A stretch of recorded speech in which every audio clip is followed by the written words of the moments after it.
¿Qué tal, amigos de Vanguardia MX? Qué bueno que nos acompañan otra vez acá en Debate. Nos tomamos un receso por las vacaciones de verano, pero ya estamos de vuelta por acá y reanudamos estas conversaciones con personajes relevantes de la vida pública de nuestro entorno, del país, del estado, con una persona que nos va a hablar de un tema importante que quizá no hemos abordado de manera adecuada o del que no hemos tenido noticia suficiente a lo largo de los últimos años, y ese es el combate a la corrupción a partir de la creación en el sexenio de Enrique Peña Nieto de un modelo que hoy no estamos seguros si naufraga o sale a flote otra vez. Él es Miguel Francisco Crespo Alvarado y es el presidente del Consejo de Participación Ciudadana del Sistema Anticorrupción de Coahuila, un nombre larguísimo, sí, que no sé si se corresponde con la retribución. Hay que decir, es todavía presidente del Bueno, sí, Consejo le quedan de unos días, Ciudadana. le quedan unos días. Sí. El próximo 5 de octubre. El 4 de octubre termina el encargo. Ya el 5 de octubre soy hombre libre. Muy bien. Pues sí, es muy complicado porque en este año último de la elección en realidad tienes 3 cargos, porque además de ser consejero, presidente del Consejo de Participación Ciudadana, eres presidente del Comité Coordinador y presidente del órgano de gobierno de la Secretaría Ejecutiva del Sistema. Y presidente del sistema en general, pues. Sí, entonces todo el asunto de la coordinación recae ahí.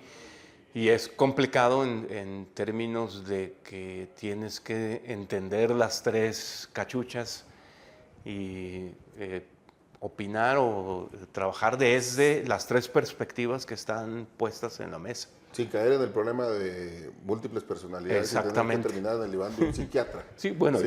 Yo creo que un psicólogo. Sí, que la idea es entender la lógica institucional y desde esa lógica institucional actuar. No es fácil, pero sí se puede. Ya. Bueno, lo han hecho otros antes que tú, ¿no? Sí. Tú eres, de hecho, el ¿Séptimo? El séptimo, sí. ¿Que ocupa la presidencia? Sí. El séptimo que ocupa la presidencia del órgano.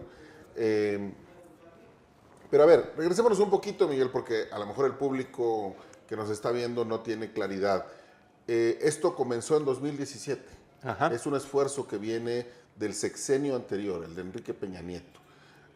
¿Cómo le podríamos explicar al público de una manera fácil y rápida lo que implica tener un sistema anticorrupción en Coahuila? Sí, bueno, efectivamente en 2017 en Coahuila empieza a ordenarse el tema de la creación del sistema estatal, que en 2015 empieza a construirse a nivel nacional y básicamente implica un esfuerzo de coordinación interinstitucional con los esfuerzos de la ciudadanía organizada en temas de prevención, combate y castigo a la corrupción. Hay que entender que el concepto mismo de corrupción es demasiado abstracto, que incluso legalmente no hay una definición precisa de a qué nos referimos con corrupción, y que eso pero bueno, genera una definición de las conductas que exactamente, se persiguen, ¿no? De qué no se quiere y qué no se quiere fomentar o alentar y qué sí. Y entonces, en función de eso, el esfuerzo para el Estado implica que las instituciones que pueden incidir en cualquiera de estas situaciones de prevenir, de investigar y de sancionar, entren a realizar acciones ya no de manera aislada, sino de manera conjunta, a favor de un sistema que trabaje como sistema. A la corrupción. Exactamente. Sí, con una sola lógica. Porque el gran problema es que no había una sola lógica. Cada quien entiende la situación desde su perspectiva y desde su actividad en particular. O desde su conveniencia. O desde su conveniencia. Bueno, los intereses que puedan estar en juego, que uno tiene que reconocer que ese es el escenario. Y a partir de ahí actuar. Y aquí el tema es lograr que esas acciones dejen de lado el afán individual y logren que en conjunto haya una acción o un grupo de acciones Y la teoría detrás de eso es, si lo hacemos así, va a funcionar. Exactamente. O va a funcionar mejor. Va a funcionar mejor. Yo creo que el diagnóstico que hay es un buen diagnóstico en términos de cuáles son las complejidades que están detrás del fenómeno de la corrupción, que no solamente, además, hay que entender que no solamente se trata de situaciones de hechos, sino también de situaciones de percepción, que la corrupción, precisamente porque no es nada concreto, implica una mucho mayor facilidad de supuestos, de imaginaciones. Pero para la población sí es concreto, Miguel. O sea, la población de Matamoros o de Guerrero o de Saltillo ve que tiene de vecino a un tipo que llegó de regidor o de funcionario y de repente le da un ataque de prosperidad que no se explica con el simple salario. Pues, sí, claro, hay manifestaciones concretas que claramente se pueden apuntar a la sospecha de que ahí pasó algo como la corrupción, pero la población también le llama corrupción a muchas cosas que en verdad no lo son, ¿verdad? Y que además se tienen que atender, porque luego cuando yo digo esto me dicen, entonces dejamos las... No. La ineficiencia, la falta de efectividad de la acción gubernamental tiene que ser atendida, pero para poder ser atendida tiene que ser reconocida como eso y no como un tema de corrupción. También el sistema de anticorrupción tiene que ayudar a resolver los problemas de falta de eficiencia y efectividad, porque finalmente, como se perciben como un tema de corrupción, pues tienen que atenderse también. Es decir, yo no soy de la idea de que no hay que atender el tema de la percepción, hay que atenderlo, pero si la población no tiene la obligación de hacer la distinción, las instituciones sí tienen la obligación de hacer la distinción y decir, a ver, eso se resuelve eficientando el procedimiento para que la gente tenga menos percepción de que no se le resolvió lo que se le tenía que haber resuelto por corrupción, sino por incapacidad, ineficiencia o lo que sea. Ya. Pero volviendo un poco a la pregunta original de echarle montón a la corrupción, este modelo implica que haya 7 instituciones del sector público, por lo menos en teoría, coordinadas para hacer un trabajo conjunto y obtener resultados. Eso empezó hace 7 años casi. ¿Qué logramos? Mira, yo pienso que el primer paso importante era construir el diagnóstico y luego del diagnóstico la política anticorrupción. En enero del 2021 se aprobó la política estatal anticorrupción. Sí. Y luego, no me preguntes por qué, pero se dejó de un lado y no se construyó el programa de implementación de la política. Es decir, volvimos a la situación de que teníamos un documento, un muy buen documento. Yo soy muy de la lógica de entiende el problema, porque si entiendes el problema, entonces vas a entender la solución. Sí. El diagnóstico es un muy buen diagnóstico. Teníamos enunciada la solución, pero entonces habría que decir a quién le toca hacer qué, cómo y cuándo, ¿eh? Y ese es el programa de implementación. Y entonces resulta que allí, porque se atravesó la pandemia, porque no era el propósito de la presidencia, o por lo que sea, no se atendió el programa de implementación, que era algo que desde mi perspectiva era urgente toda vez que se tenía ya aprobada. Fuimos de los primeros estados en aprobar su política anticorrupción, que además el procedimiento legal implica que lo revise el sistema nacional y lo avala.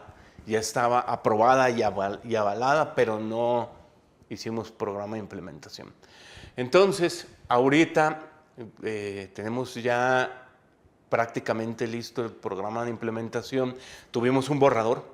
Sobre ese borrador empezamos a trabajar independientemente de si nos iba a servir o no, porque ese debe ser el elemento de coordinación. Es decir, si el tema es, y eso es parte del diagnóstico, es que cada quien está haciendo cosas por su cuenta. Echarle montón por sí solo no jala. No jala, exactamente. Hay que tener tiene que haber un... ¿Quién patea, quién golpea, quién agarra? ¿A quién le toca hacer qué? Y entonces, además para vapulear al enemigo. Te voy a contar que por esos azares del destino, a mí me toca el recambio ya en la totalidad de las instancias que estamos sentados ahí. Es decir, cuando yo llegué, estuve con el primer comité coordinador elegido, o que estaba allí. Y a partir de la salida de la ministra Miriam y la llegada de los magistrados de Miguel Meri a la presidencia del Poder Judicial, empieza el recambio en las sillas, ¿va? Y a mí ya me tocó, ahora con la salida del fiscal especializado, de Jesús Homero Flores Miera, me toca que hayan recambiado todos. El tema es, lo que quiero... Aquí estamos hablando nada más para que el público no se nos pierda de estas personas que son titulares de las instituciones que forman parte del sistema anticorrupción y que son el ICAI, la Fiscalía Especializada en Delitos la Fiscalía Anticorrupción, como lo conoce popularmente la gente, el Poder Judicial, la Auditoría Superior del Estado, el Tribunal de Justicia Administrativa y el propio CPC. Y el Consejo de Participación Ciudadana, además de la Secretaría Ejecutiva del sistema. Y entonces el tema es que la gente nos vamos. Y parte del diagnóstico, además uno no es ninguna gracia, parte del diagnóstico en tema de las condiciones de posibilidad para la corrupción tiene que ver con la arbitrariedad. Entendida la arbitrariedad como el que se decide a partir de lo que yo quiero como individuo, aunque sea bueno, y no de lo que institucionalmente está planteado. Entonces, la necesidad del programa de implementación de la política anticorrupción obedece a eso, a que no importa quién llegue, como ahorita que mi compañera Yolanda Montes va a asumir la presidencia, no importa que llegue un nuevo individuo, claro, le va a dar su estilo personal, porque eso tiene que ser así, tampoco se puede despersonalizar a las instituciones, pero ya está plasmado qué se debe hacer y cómo se debe hacer y quién lo debe hacer.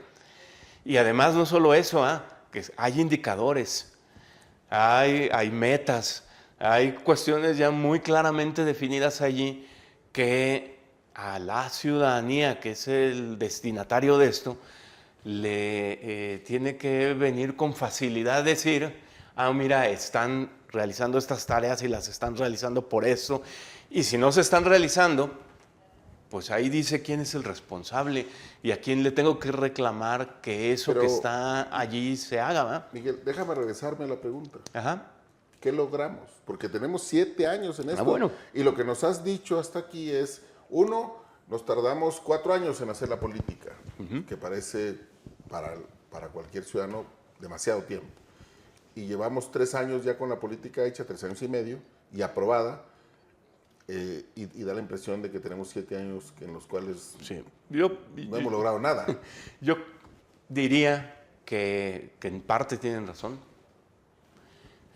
Yo soy muy autocrítico de la situación, pero también diría que hay un gran número de acciones que ya obedecen a ese programa de implementación. Y te voy a decir una en donde se ha avanzado enormemente, que tiene que ver con cuestiones de mejora regulatoria.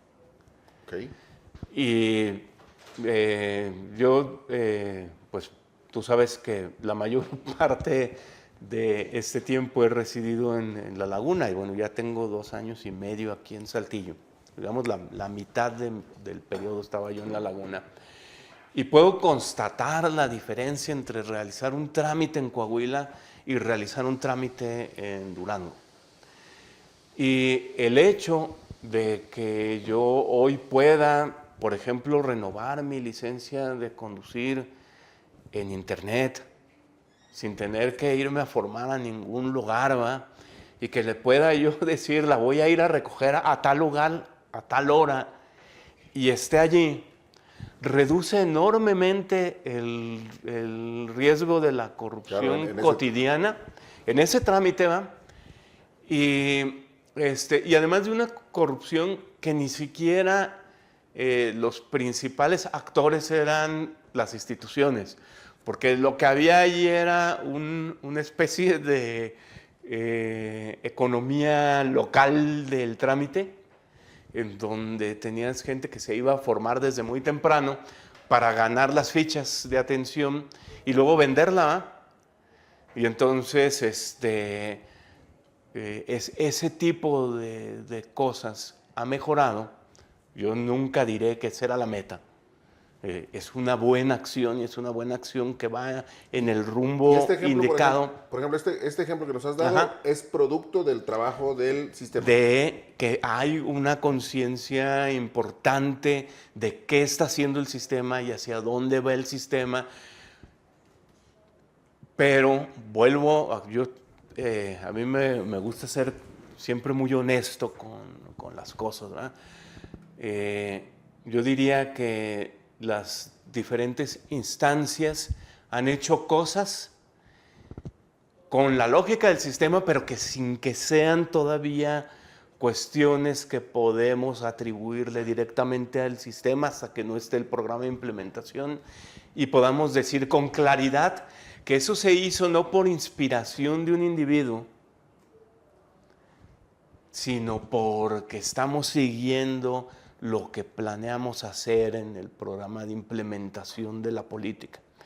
Y que en la medida en que todos los que estamos involucrados, y aunque yo deje, pues no voy a quitar el dedo del renglón, sigamos haciendo las cosas que estén ya plasmadas allí, en esa medida vamos a empezar a poder con honestidad atribuirle esos logros al sistema. Déjame detenerme ahí otra vez y disculparás que sea tan insistente, pero es que un poco me quedo con la impresión de que sí es necesario poner el dedo ahí, en esa I, el punto en esa I. Usaste el verbo, entonces sí, vamos a empezar. Entonces, ¿esto está por comenzar apenas? Yo diría que en términos de las acciones atribuibles al sistema que impacten el control de la corrupción, sí. Y me da mucha tristeza, ¿va?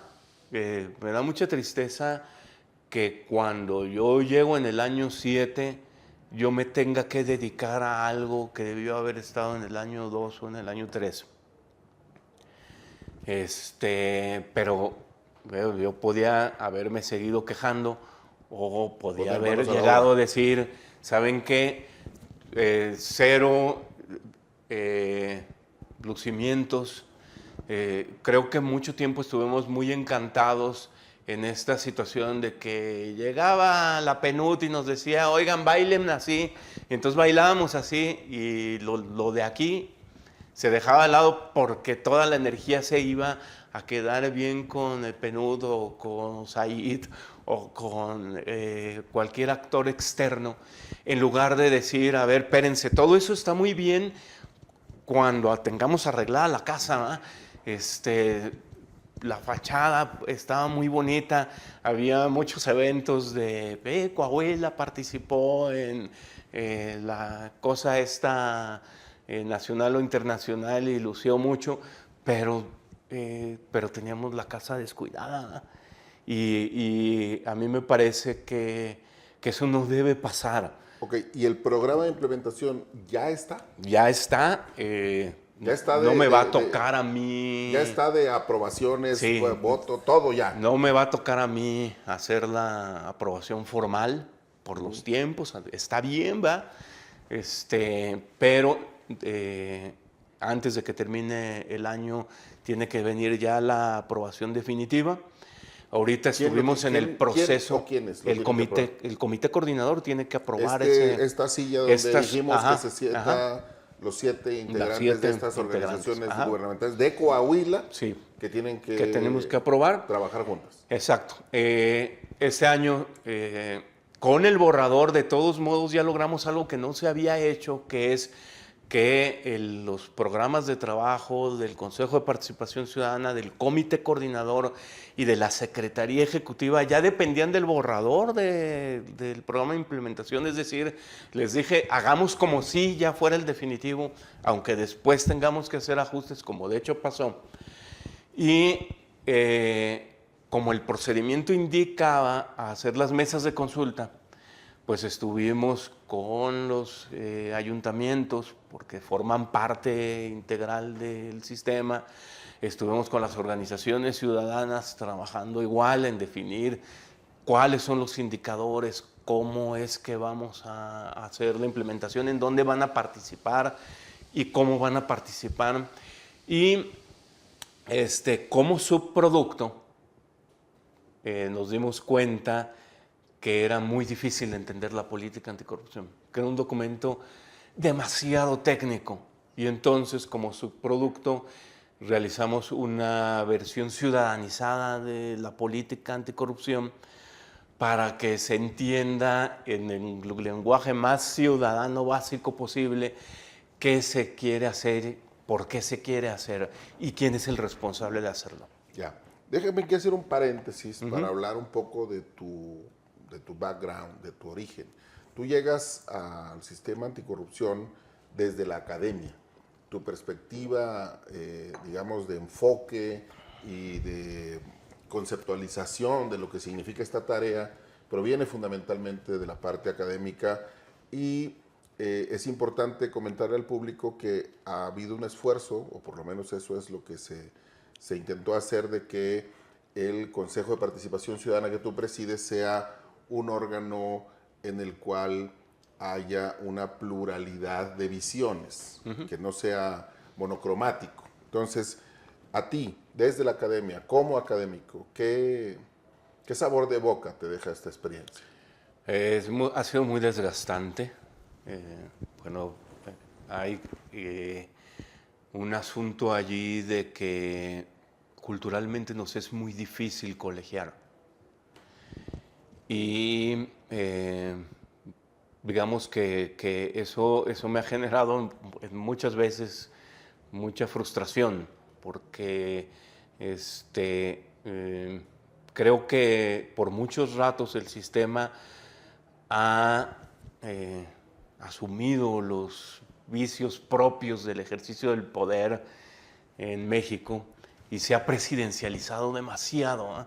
Yo siempre he dicho que este año, la característica de este año tiene que ser que se logró despresidencializar al sistema.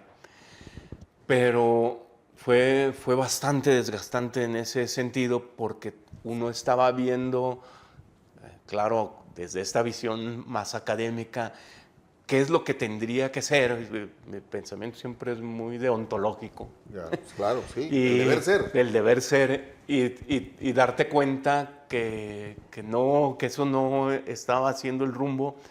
Era un poco desgastante, pero... Es interesante que comentes esto de la colegialidad, porque se supone que justo por eso las instituciones como esta se han diseñado así, colegiadas, justo para que no sean el pensamiento de una sola persona, la inspiración de un solo individuo. O sea, ¿no jala eso? Te voy a decir que ya, y que yo, cuando me preguntan cuál es la cosa de la que más satisfecho estoy de este último año, yo siempre digo que no llegó a la mesa del comité coordinador ningún asunto impuesto por el presidente. Que todos los asuntos, yo propuse varios asuntos, pasaron primero por el Consejo de Participación Ciudadana, que luego subieron a Comisión Ejecutiva, que es una instancia para explicarle a la ciudadanía en donde está el resto del Consejo, no el presidente, y la titular de la Secretaría Ejecutiva, y que después de que ellos lo avalaban, Entonces ellos lo subían a comité coordinador. Y entonces comité coordinador votaba a favor o en contra de lo que subía, ¿verdad? Y eso para mí es sumamente importante porque así fue el diseño del sistema anticorrupción. Obligarnos a colegiar. Y por mucha razón en términos, insisto, del diagnóstico, ¿eh?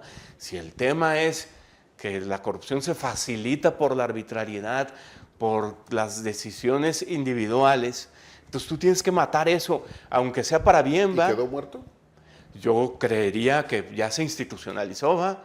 Y que entonces todos los que siguen no lo pueden hacer porque... Y digamos, ¿te quedas tú con alguna convicción de que en efecto no dependió solo de ti? Y una vez que tú no estés, eso va a volver a la normalidad. No, yo estoy convencido de que por lo menos quienes están ahorita en el Consejo de Participación Ciudadana, quien está en la Secretaría Ejecutiva y que quienes están en las instancias, porque yo fui a sentarme hace un año que iba yo a asumir la presidencia con cada uno y cada uno de los titulares y les dije, ¿verdad?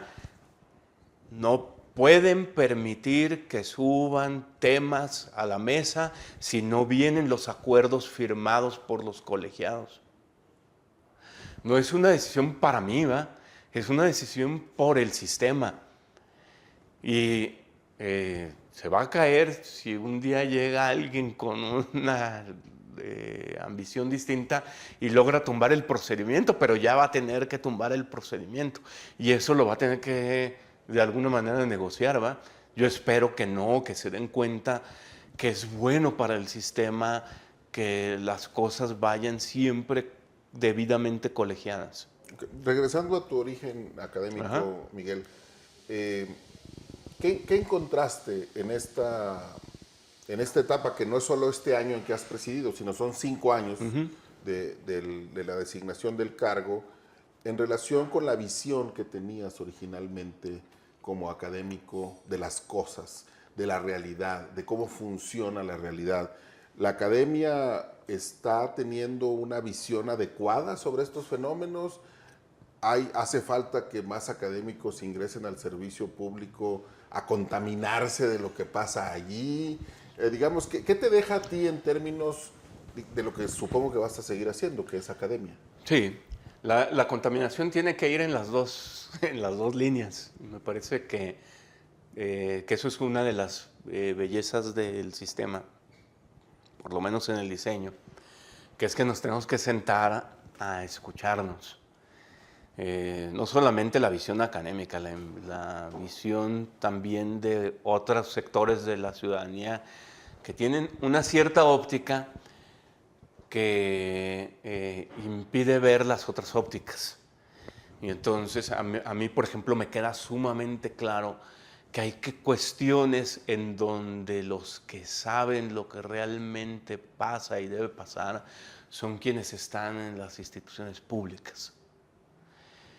Y que hay gente en las instituciones públicas enormemente capaz, que además se da cuenta de qué es lo que debe ser, que tiene mucha claridad en ese asunto y a la que vale la pena no estorbarle por una buena idea que viene desde el desconocimiento.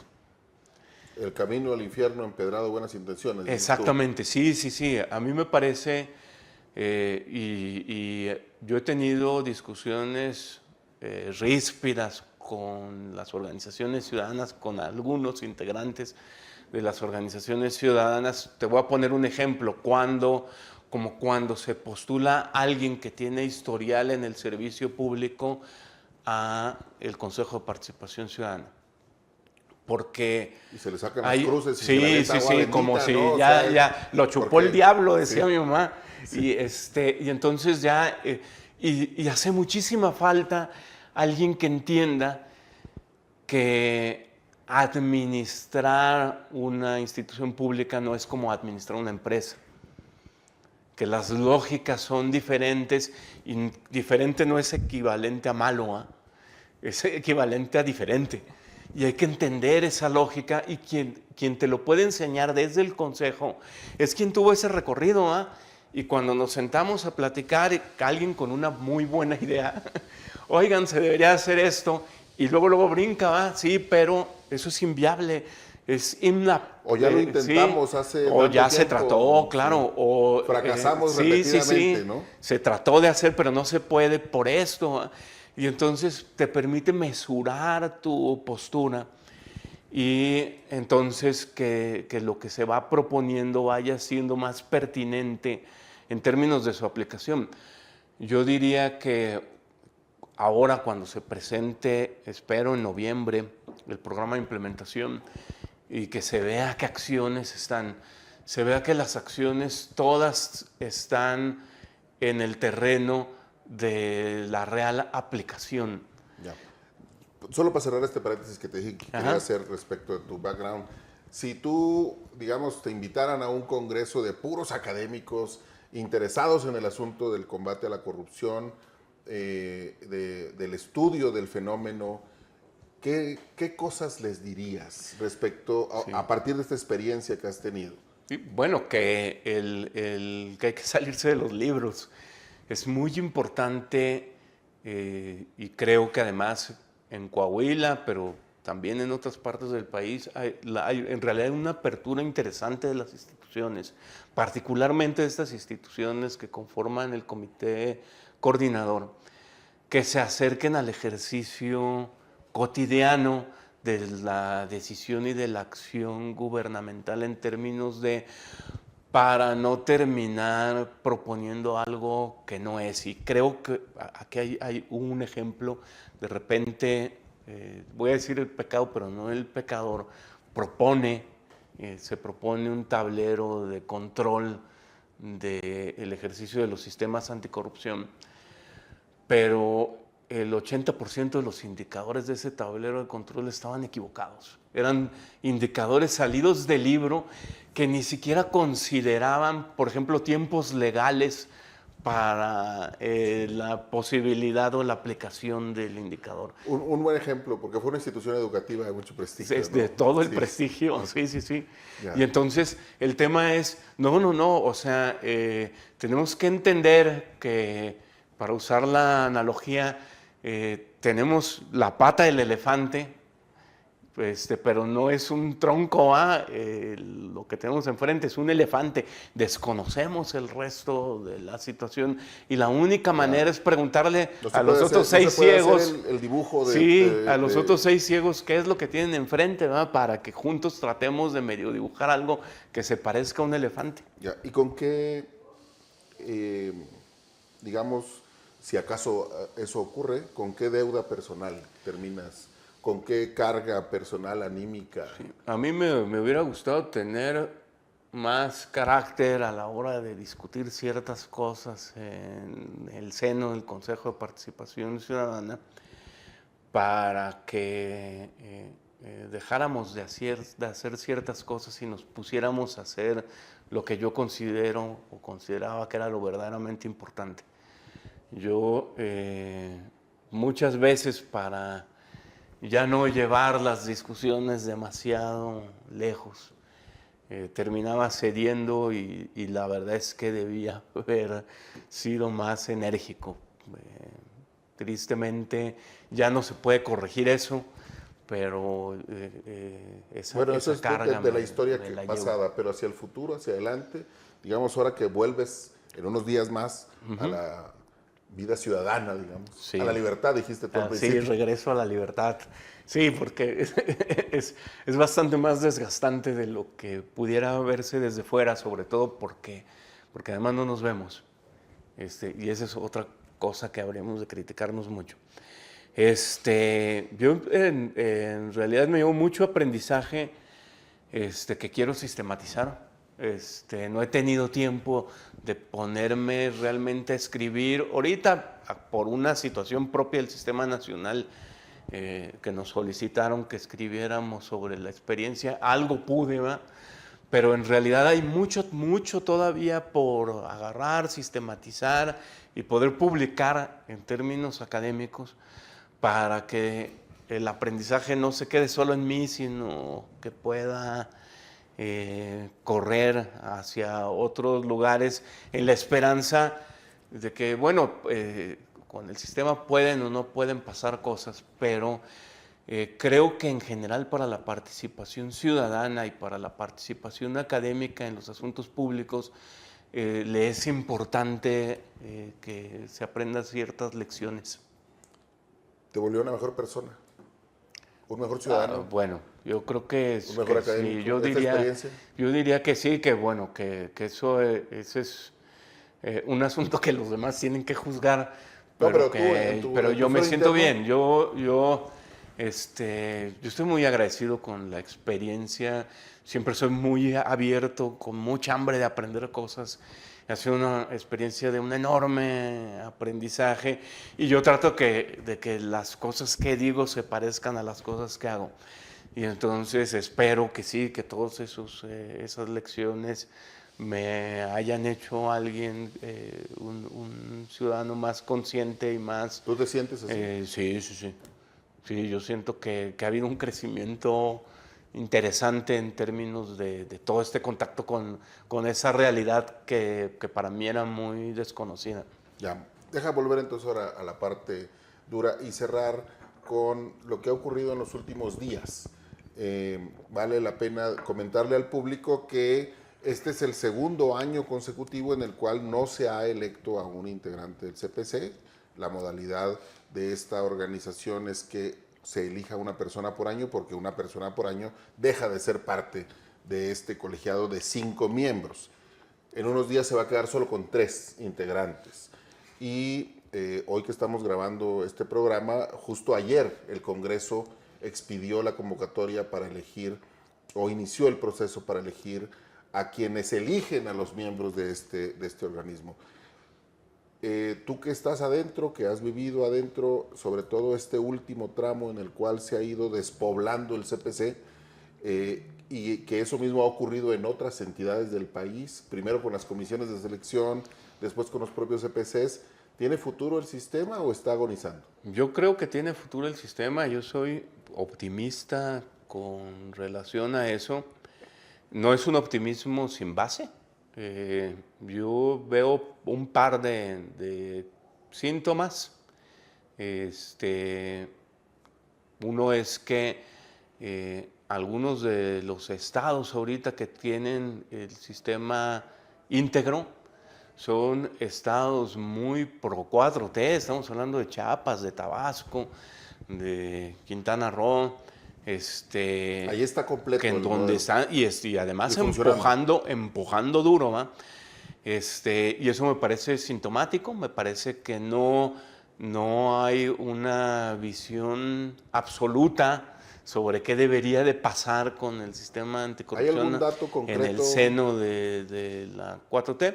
¿Hay algún dato concreto del próximo gobierno de Claudia Sheinbaum en ese sentido? Bueno, y el tema es que, y esto tengo que decir que me dijeron, porque se platicó en la última sesión de presidentes de sistema, que los integrantes del comité, porque ahí es comité de participación ciudadana del sistema nacional, se reunieron con la presidenta electa y que, bueno, que ella dijo que no tenía ninguna intención de desaparecer el sistema, ¿va? Pues, yo quiero creer que estos ciudadanos honestos nos están contando la semana pasada. La semana pasada. Sí. ¿Podría derivar de ahí la decisión local de reactivar? Yo no sé, porque no sé qué tanto se difunde hacia afuera. Ahorita lo estoy yo diciendo. En teoría, esas sesiones de presidentes pues son cosas que se platican en el seno de eso. Pero yo me imaginaría que sí, ¿verdad? Que allí hay que la preocupación ahorita mayor tiene que ver con los institutos de transparencia y no con el resto del sistema anticorrupción, que al parecer no hay ninguna intención abierta, por lo menos, de desaparecerlo. Insisto, si en los gobiernos, o si fueran solo gobiernos estatales de la 4T los que no han tenido sus sistemas integrales, pues a lo mejor uno diría que es la línea y por ahí se va. Pero en realidad ahorita está dividido, ¿va? Incluso, por ejemplo, el Movimiento Ciudadano, Nuevo León tiene un desastre con su sistema anticorrupción, pero Jalisco no. Jalisco es uno de los mejores sistemas, incluso en términos de que ellos ya pueden atribuir a cosas concretas lo que está pasando con la acción. Y Durango, hablando de gobiernos del PRI, Durango es ejemplar, como ejemplar es su Fiscalía Anticorrupción, ¿va? Que está incluso actuando en términos ya de sanciones puntuales a personajes concretos, ¿va? Sí, Entonces, sí. más allá de lo que veamos en nuestro entorno inmediato, digamos, sí han pasado cosas en el país en estos 7 años. Sí, sí, sí. Sí, yo creo que nos ha fallado muchísimo el tema de comunicación. Creo que hace falta ahorita que entre gente a los sistemas con mucha mayor capacidad de salir hacia afuera. Me parece que, a ver, decimos 7 años y 7 años en una vida humana es Bueno, muy si 20 poquito, años no es nada, pero dice el tango, en ¿no? una vida institucional no es Claro. tanto. Y yo diría que era muy necesario construir. A mí me parece que el tiempo que se tomó el diagnóstico por la complejidad del fenómeno era necesario. Pero a ver, déjame ahí nada Ajá. más, perdón que te interrumpa, pero es que me llama mucho la atención este dato que nos acabas de dar, de que la Fiscalía de Durango sea ejemplar en su actuación. Sí. Tuvieron el mismo tiempo. ¿Por qué no construimos acá una Fiscalía ejemplar? Fíjate que yo creo que no ha sido malo el trabajo de la Fiscalía especializada. El 49% de las carpetas que han entrado se han resuelto. Me parece que también tiene mucho que ver con los tiempos, porque a diferencia del caso de Coahuila, en donde los grandes hechos de corrupción ocurrieron muy atrás en el tiempo en términos de la creación del sistema, en el caso de Durango los hechos que se han juzgado ocurrieron ya con el sistema instalado. Y me parece que hubiera sido Bueno, muy malo no es que acá... que el gran escándalo de corrupción que hubo en Durango. Pues tampoco es que acá nos haga falta combustible, ¿no? No, bueno, pero no ha habido ese tipo de escándalos que llegamos a tener con las empresas fantasma o la megadeuda Ya. varios años antes de que se creara el sistema. Nos nubla el horizonte un poco el pasado, ¿no? Es que yo siempre digo que es muy fácil culpar a las fiscalías anticorrupción, pero los primeros culpables son los legisladores que crean unos procedimimentos legales sumamente enredados para el asunto, Y entonces... Como para que no sirvan. como para que el tema Como se para que sea entorpezca difícil, un poco. para Sí, que sea difícil. para que sea difícil. Sí. Y entonces, el tema es que en el pasado había otras leyes. Y entonces la Fiscalía tiene que trabajar con las leyes de allá atrás y no con las leyes de ahora. A la Fiscalía de Durango se le facilitó el asunto porque como ya ocurrió con las leyes vigentes, el Claro. tema era mucho más sencillo de operar. Y en el caso de Jalisco, que nos dices muy bien, Jalisco Sí, sí, sí. ha avanzado de manera muy importante. Digamos, ¿qué cosas tendríamos que copiarle allá? Yo creo que, a ver, el tema visto sistémicamente es que en realidad no tendríamos que estar buscando tanto la sanción como la prevención. Viejo debate, ¿no? Sí, yo creo que lo mejor es lo que no se sanciona porque no existe. Porque no ocurrió. Y entonces, porque no ocurrió, exactamente. Y entonces, a mí me parece que Jalisco ha sido muy efectivo en generar un ambiente de prevención incluso a términos de que con un gobierno estatal con cosas dudosas ha tenido que echar marcha atrás a decisiones porque se siente la presencia del sistema.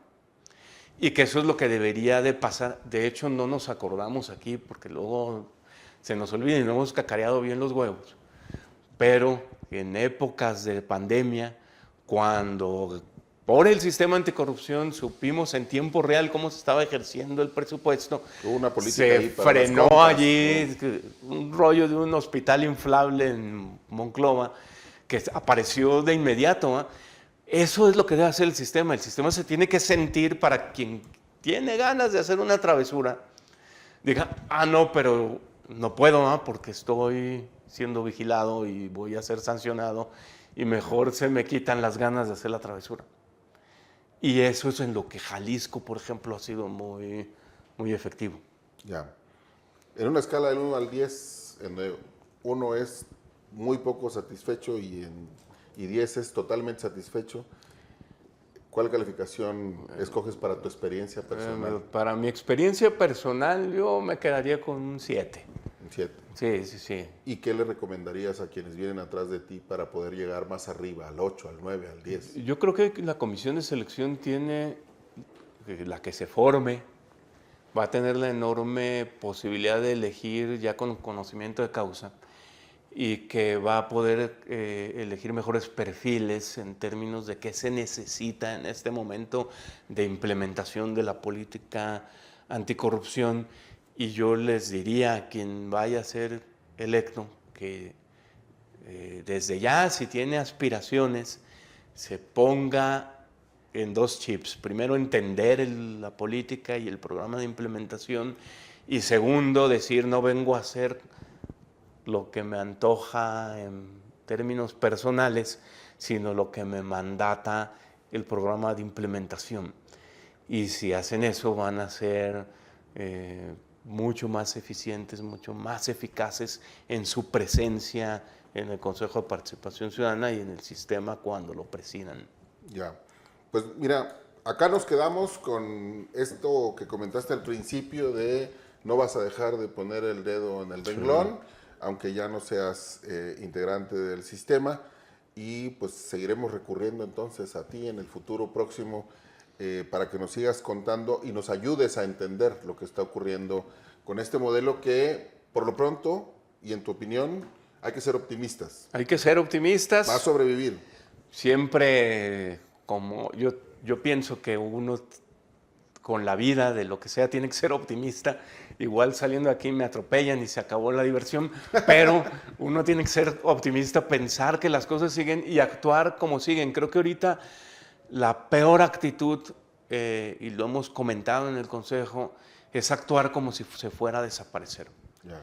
Y, un poco en algún momento pareció que así era la actitud, ¿no? Está bien, sí. Pues ya se va esto, ya para Entonces qué hacemos yo para qué, ¿no? sí, no, aquí el tema es, a ver, usted está ganando algo aquí, ¿va? Entonces haga, ¿va? Si desaparece o no desaparece, no es tu decisión.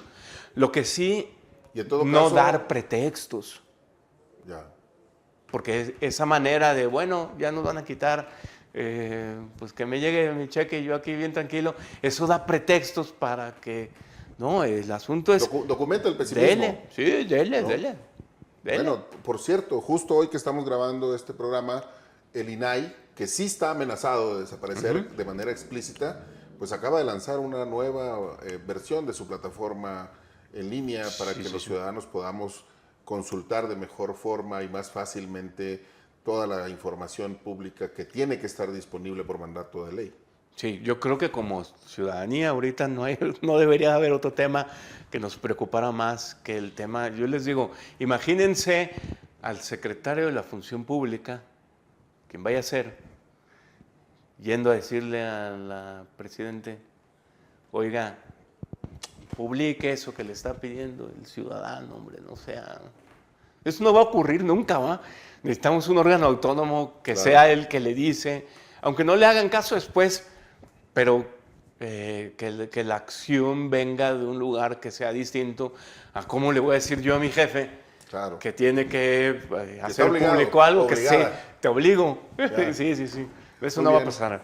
Miguel, pues muchas gracias por al acompañarnos contrario, el día de hoy por Carlos, acá gracias. y seguiremos en contacto porque este es seguramente. un tema relevante que no se agota hoy y que, como tú bien has dicho a lo largo de esta charla, pues tiene que ver más con las instituciones, las reglas, el entramado del servicio público que con los individuos que están en ellas. Sí, así es. Vamos a darle y ojalá y uno diga larga vida al sistema y que terminemos sintiéndonos orgullosos de nuestro sistema anticorrupción. Vale, muchas gracias por acompañarnos. No, al contrario, gracias. Gracias a usted por acompañarnos en otra edición de Debate. Por acá nos vemos en la próxima. Muy buen día.